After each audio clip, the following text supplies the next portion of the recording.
Vande Mataram students, आज हम देखने वाले हैं चैप्टर नंबर 6 गुड़ी पड़वा। पाठ का परिचय देखेंगे। इस पाठ में गुड़ी पड़वा पर्व को मनाने की प्राचीन मान्यताएं, पर्व का महत्व तथा उसे मनाने की विधि बताई गई है। पाठ का उद्देश्य है पर्वों से जुड़ी प्राचीन मान्यताओं से अवगत कराना तथा पर्वों के संदेश को अपनाने के लिए प्रेरित करना है। अब हम देखेंगे ये चैप्टर को। गुड़ी पड़वा एक फेस्टिवल का नाम है और ये पूरे चैप्टर को एक लेटर के रूप में, एक पत्र के रूप में दर्शाया गया है, जिसके अंदर एक मित्र अपने दूसरे मित्र को पत्र लिख रहा है और पत्र के अंदर गुड़ी पड़वा पर्व के बारे में विस्तार से जानकारी दी गई है। तो सबसे पहले पत्र शुरू होता है। पत्र के होते हैं राइट साइड के अंदर सबसे पहले, यानी उसके राइट साइड के अंदर सबसे पहले उसका एड्रेस लिखते हैं। तो यहाँ पे भी सबसे पहले उसका एड्रेस लिखा हुआ है, हैदराबाद 26 जून 2018, यानी जगह का नाम, उस डे और डेट लिखी है। और अब शुरू होता है उसका संबोधन करके वो पत्र। प्रिय सखी आभा, यानी ये पत्र किसे लिखा जा रहा है? आभा नाम की एक लड़की को। तुम्हारा पत्र मिला, यह जानकर अच्छा लगा कि तुम गुड़ी पड़वा पर्व के बारे में जानना चाहती हो। इस पत्र में मैं गुड़ी पड़वा के बारे में विस्तार से लिख रही हूँ। क्या लिखा हुआ है? यानी शुरुआत में क्या है कि ये आभा नाम की लड़की को क्या बता रही है कि तुम्हारा पत्र मिला, यानी ये ले पत्र से पहले आभा ने पत्र लिखा होगा और आभा ने उसके अंदर गुड़ी पड़वा के बारे में जानना चाहती हूँ ऐसा कुछ पूछा होगा। तो इसीलिए ये पत्र उसके आंसर में लिखा जा रहा है। तो इसीलिए शुरुआत में लिखा है कि मुझे अच्छा लगा कि तुम गुड़ी पड़वा के बारे में जानना चाहती हो, इसलिए मैं ये पत्र में तुम्हें विस्तार से यानी डिटेल में बता रही हूँ। गुड़ी का अर्थ है ध्वज या पताका और पड़वा का अर्थ है तिथि। गुड़ी पड़वा का पूरा अर्थ क्या होता है? गुड़ी का अर्थ होता है ध्वज, जिसको पताका भी कह सकते हैं, और पड़वा का अर्थ होता है तिथि यानी ध्वज तिथि। गुड़ी पड़वा चैत्र मास के शुक्ल प्रतिपदा को मनाया जाता है। चैत्र मास के अंदर जो शुक्ल प्रतिपदा आती है उसके अंदर ये पर्व मनाया जाता है।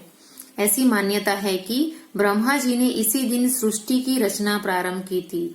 ये फेस्टिवल की सबसे बड़ी बात क्या है कि ये फेस्टिवल के बारे में, ये पर्व के बारे में ऐसी मान्यता है कि ब्रह्मा जी, जो भगवान ब्रह्मा है, उन्होंने जब सृष्टि बनाई तो इसी दिन से उन्होंने ये सृष्टि, ये दुनिया, ये वर्ल्ड को बनाना शुरू किया था।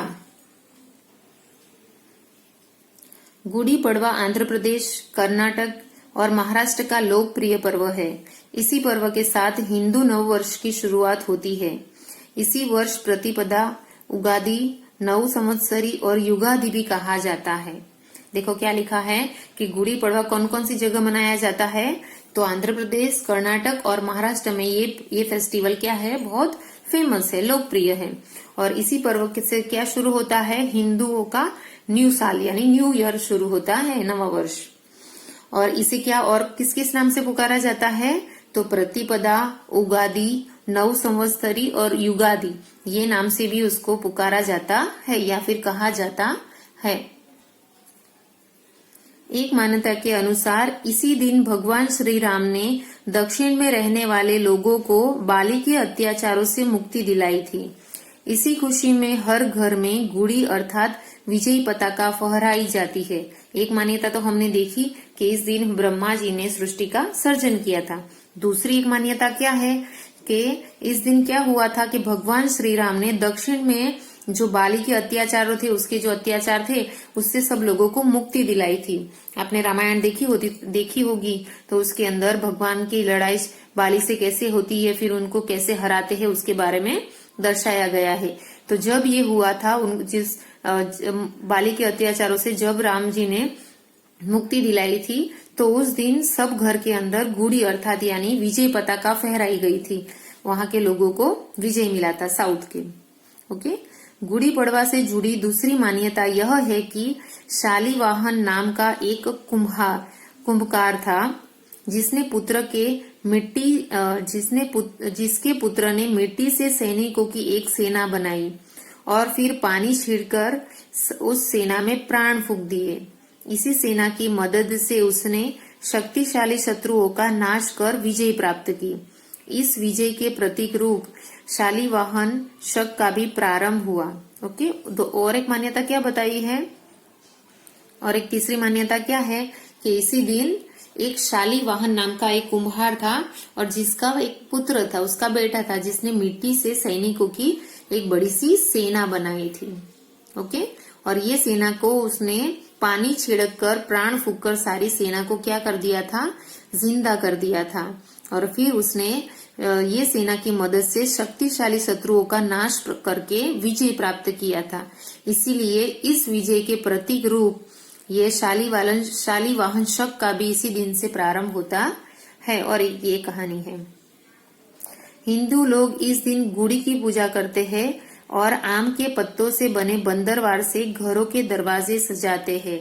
हिंदू लोग क्या करते हैं, इस दिन गुड़ी की पूजा करते हैं और अपने बंदरवार, अपने घरों को आम के पत्तों से, बंदरवार का मतलब होता है तोरण, हम जो तोरण बनाते हैं ना, तो अपने बंदरवार यानी घरों के दरवाजे को क्या करते हैं, आम के पत्तों का तोरण बना के उसे दरवाजों को सजाते हैं। माना जाता है कि बंदरवार सजाने से घर में सुख समृद्धि और खुशी आती है। ऐसे जो बंदरवार आम के पत्तों के बना के लगाते हैं, उससे घर में क्या आती है, सुख समृद्धि आती है। इस पर्व के दिन लोग नए कपड़े पहनते हैं। चने की दाल और मैदा से बनी पूरन पोली इस पर्व पर पकाया जाने वाला विशेष व्यंजन है।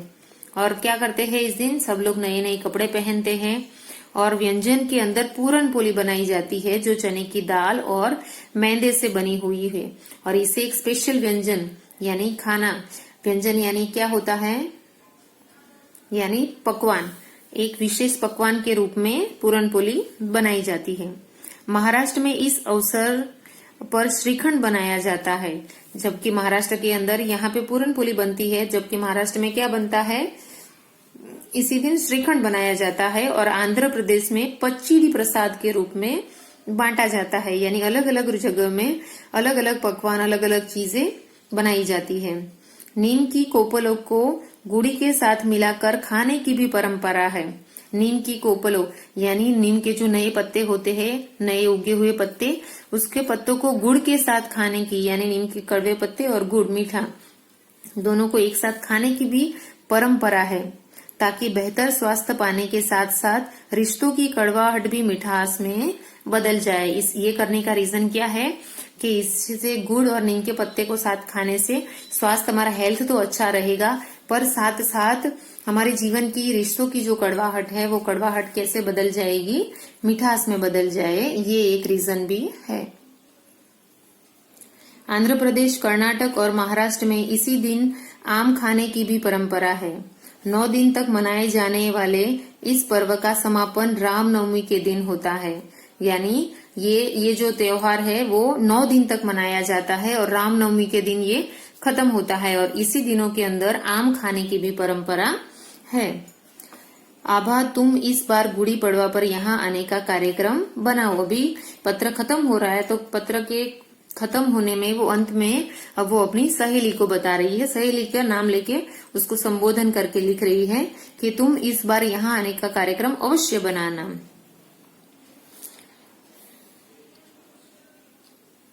और हमारे परिवार के साथ यह पर्व मनाओ। तुम्हारे साथ इस पर्व को मनाने का अवसर पाकर मुझे बहुत खुशी होगी।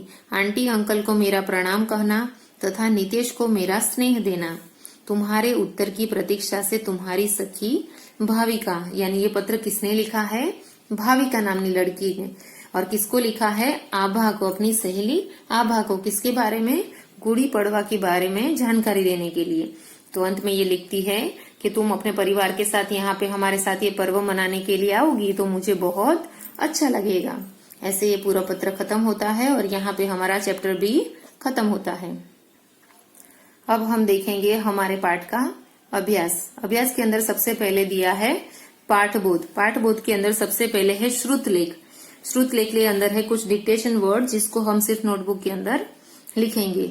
गुड़ी, ब्रह्मा, सृष्टि, प्रतिपदा, नव संवत्सर, सुख समृद्धि, पचड़ी, महाराष्ट्र, श्रीखंड और स्वास्थ्य। इसके अंदर कुछ मौखिक प्रश्न है और कुछ लिखित प्रश्न है जो हम नोटबुक के अंदर देखने वाले हैं।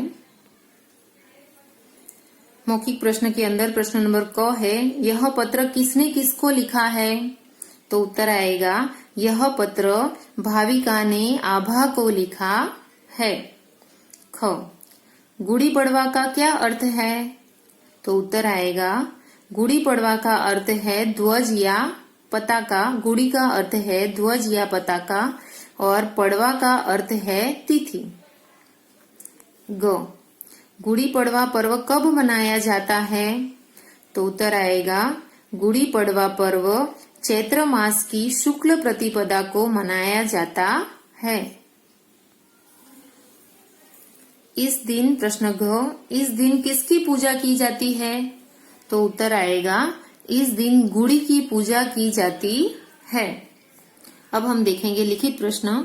लिखित प्रश्न के अंदर प्रश्न नंबर क है, गुड़ी पड़वा पर्व किन देशों में मनाया जाता है? तो उत्तर आएगा, गुड़ी पड़वा पर्व आंध्र प्रदेश, कर्नाटक और महाराष्ट्र में मनाया जाता है। ख, गुड़ी पड़वा पर्व से जुड़ी किसी एक मान्यता के बारे में लिखो। हमने चैप्टर में 3 मान्यता देखी थी, जिसमें से हम कोई भी एक मान्यता यहाँ पे लिखेंगे। एक मान्यता के अनुसार इसी दिन भगवान श्री राम ने दक्षिण में रहने वाले लोगों को बाली के अत्याचारों से मुक्ति दिलाई थी। इसी खुशी में हर घर में गुड़ी अर्थात विजय पताका फहराई गई थी। प्रश्न नंबर ग, इस पर्व पर अलग अलग राज्यों में कौन कौन से व्यंजन बनाए जाते हैं, यानी कौन कौन से पकवान बनाए जाते हैं? तो उत्तर आएगा, इस पर्व पर अलग अलग राज्यों जैसे महाराष्ट्र में इस अवसर पर श्रीखंड पकाया जाता है, आंध्र प्रदेश में पच्चीड़ी बनाया जाता है और उसे प्रसाद के रूप में बांटा जाता है।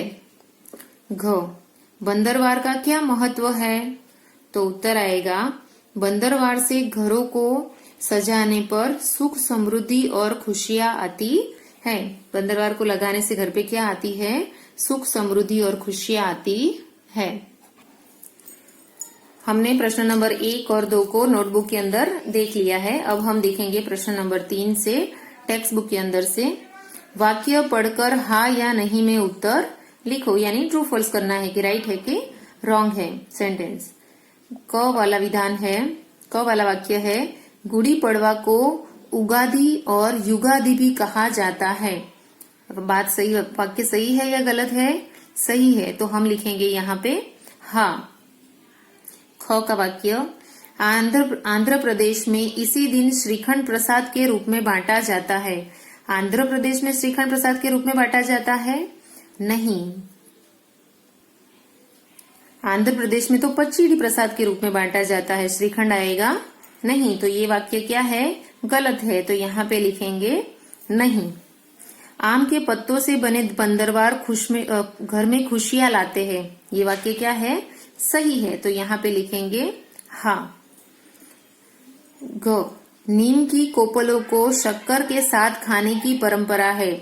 क्या ऐसा था? नीम की कोपल को शक्कर के साथ खाते थे? नहीं, किसके साथ? गुड़ के साथ खाते थे। तो ये वाक्य कैसा है? गलत है, तो यहाँ पे लिखेंगे नहीं। ड, आंध्र प्रदेश, कर्नाटक और महाराष्ट्र में आम इसी दिन खाया जाता है, ये वाक्य सही है? तो इसके अंदर आएगा हाँ, क्योंकि वाक्य क्या है? सही है। आंध्र प्रदेश, कर्नाटक और महाराष्ट्र में इसी दिन से आम खाया जाता है। अब हम देखेंगे हमारे चैप्टर का ग्रामर सेक्शन, जिसके अंदर है सबसे पहले भाषा की बात। भाषा की बात के अंदर देखेंगे विलोम शब्द लिखो, यानी ऑपोजिट वर्ड लिखने हैं। पहले है उत्तर, उत्तर का ऑपोजिट वर्ड क्या बनेगा? दक्षिण। आरंभ, आरंभ का क्या बनेगा? अंत।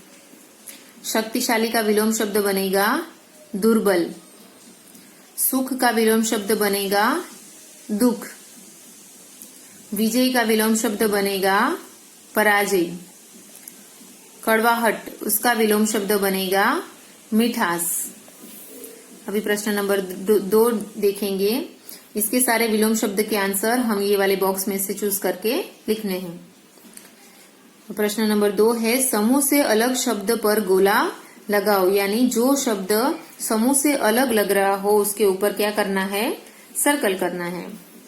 पहला है आरंभ, शुरुआत और अंत। तो इसके अंदर से समूह से ये दोनों एक समूह के वर्ड है, आरंभ और शुरुआत समानार्थी वर्ड है, पर अंत क्या हो जाता है, ऑपोजिट वर्ड हो जाता है, यानी इसके ऊपर क्या करेंगे, गोला बनाएंगे। ख, पताका, तिरंगा, ध्वजा। तो इसके अंदर कौन सा वर्ड है जो अलग है, यस, तिरंगा वर्ड अलग है। तिरंगा यानी हमारा नेशनल फ्लैग, जबकि पताका और ध्वज का अर्थ एक ही होता है। तो इसके ऊपर बनाएंगे गोला। ग, पर्व। इसके अंदर लिखा है पर्व, दीपावली और उत्सव। पर्व और उत्सव का अर्थ एक ही होता है, जबकि दीपावली एक फेस्टिवल का नाम है, तो ये इसके अंदर आएगा नहीं। तो इसके ऊपर बनाएंगे गोला। घ, उगादि, आदि और युगादि। इसके अंदर से कौन सा वर्ड लग रहा है, आदि, क्योंकि ये दो वर्ड तो गुड़ी पड़वा फेस्टिवल के नाम है, जबकि आदि कोई नाम नहीं है। तो इसके ऊपर बनाएंगे गोला। ड, इसके अंदर लिखा है मधुरता, चीनी और मिठास। ओके, मधुरता और मिठास ये दोनों उसके टेस्ट बताते हैं, जबकि चीनी शक्कर का नाम है, तो ये इसके अंदर आ सकता है नहीं। तो इसके ऊपर बनाएंगे एक गोला। अब हम देखेंगे प्रश्न नंबर 3, वचन बदलो। वचन बदलो, इसके अंदर एक वचन है तो उसका बहुवचन बनाना है। पत्ता, अगर एक पत्ता है तो पत्ता, और बहुत सारे हैं तो क्या कहेंगे, पत्ते। दरवाजा, दरवाजा एक है तो दरवाजा, बहुत सारे है तो क्या कहेंगे, दरवाजे। वैसे ही रचना, तो क्या आएगा, रचनाएं। सेना, उसका क्या बनेगा, सेनाएं। ओके। कपड़ा, उसका बनेगा कपड़े। पताका, उसका बनेगा पताकाए। ओके। अब देखेंगे प्रश्न नंबर 4, संज्ञा और सर्वनाम की विशेषता बताने वाले शब्द विशेषण कहलाते हैं। संज्ञा या सर्वनाम, नाम और नाम की जगह यूज होने वाला वर्ड, उसके अंदर विशेषता यानी कोई स्पेशल बात बताई गई हो, विशेष बात बताई गई हो, उसे क्या कहते हैं, विशेषण। जैसे कि लाल गेंद, लाल विशेषण है और गेंद क्या है, संज्ञा है। गहरी नदी, तो गहरी शब्द विशेषण है, जबकि नदी क्या है, संज्ञा है। विशेषण बताने वाले शब्दों को रेखांकित करो और सामने लिखो। यानी यहाँ पे 2 वर्ड लिखे हैं, 2 वर्ड में से जो वर्ड विशेषण है उसके नीचे लाइन करनी है और नीचे सामने जो ब्लैंक्स दी गई है उसके अंदर उसको लिखना है। तो सबसे पहले दिया गया है लोकप्रिय पर्व। तो पर्व तो है पर कैसा है वो, लोकप्रिय है। विशेष वर्ड कौन सा है, लोकप्रिय। तो लोक वर्ड के नीचे लाइन करेंगे, लोकप्रिय के नीचे लाइन करेंगे और सामने ब्लैंक्स में लिखेंगे लोकप्रिय। ख, शक्तिशाली शत्रु। तो शत्रु तो है पर कैसा है वो, शक्तिशाली है। तो शक्तिशाली क्या हुआ, विशेषण। तो इसके नीचे अंडरलाइन करेंगे और यहाँ पे उसको लिखेंगे। फिर ग, नए कपड़े। तो नए कपड़े के अंदर कपड़े तो है पर कैसे है वो, नए है। नए क्या है, उसकी विशेषता यानी विशेषण। तो नए के नीचे अंडरलाइन करेंगे और ये वर्ड को लिखेंगे यहाँ पे। उसके बाद है बेहतर स्वास्थ्य। बेहतर स्वास्थ्य के अंदर स्वास्थ्य तो है पर कैसा है, अभी बेहतर है। तो बेहतर क्या हुआ, स्वास्थ्य का विशेष वर्ड, यानी बेहतर के नीचे अंडरलाइन करेंगे और इसको लिखेंगे यहाँ पे। ड, हिंदू नववर्ष। उसके अंदर नववर्ष तो है पर किसका नववर्ष है, हिंदू का। तो हिंदू के नीचे अंडरलाइन करेंगे और इसको लिखेंगे यहाँ पे। च, बेहतर स्वास्थ्य। उसके अंदर ये वर्ड, एक ही वर्ड 2 बार आया तो 2 बार हम उसको लिख देंगे। ओके। तो यहाँ पे ऐसे हमारा पूरा चैप्टर खत्म होता है। नेक्स्ट वीडियो में हम न्यू चैप्टर देखेंगे। Okay, bye students.